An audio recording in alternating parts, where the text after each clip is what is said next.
In our lesson for December the 15th, we continue in our study of John, and we're looking this week at John chapter 14. And everything I said about John 13, I can really say about John 14. It's one of the richest chapters in all of the Bible. And it's a chapter that, unlike last week's lesson that dealt with different incidents and predictions, is full of Jesus' promises to us.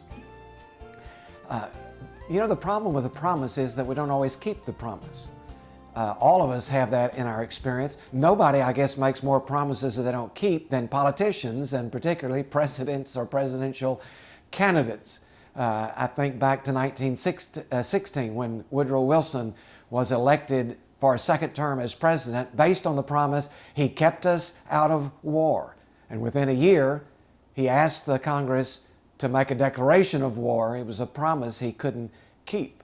I remember more recently George H.W. Bush, in running for president, in one of his speeches says, "Read my lips, no new taxes." But before his first term was over, he brought down on us a new series of taxes.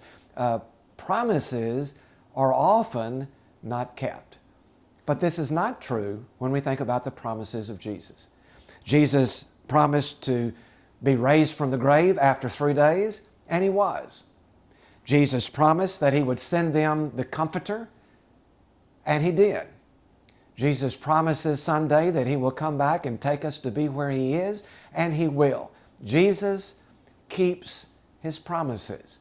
And I think that's a comfort as we listen to the promises He makes in our text for today.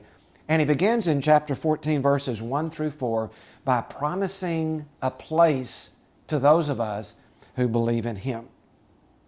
Now, you need to remember the context in which He made this statement in the opening verses of chapter 14. It was a time of deep anxiety for the disciples. Remember last week's lesson. Judas was going to betray Him. Peter was going to deny Him. Death was coming. They didn't know what their future would hold. It was a time of unbelievable anxiety for the disciples. And to add to this, they worried about what they would do for their future. And so in the midst of all of this anxiety and uncertainty, Jesus gives them this assurance in John chapter 14, verse 1. He says, "Do not let your hearts be troubled." Now, Jesus is not saying to the disciples, put on a happy face, act like everything's okay.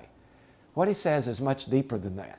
What He says is that in the midst of the turmoil, you can trust God. And so you need to put your trust in Him. And as you trust God, you can also trust me. So it's not a put on the happy face, it's dig deep and realize that the anchor of your faith is something in which you can count. Now, along with the word of consolation, Jesus offers a promise. He promises to go ahead of us and provide a place for us, and to offer us this promise that when we go through the door that is called death, that we will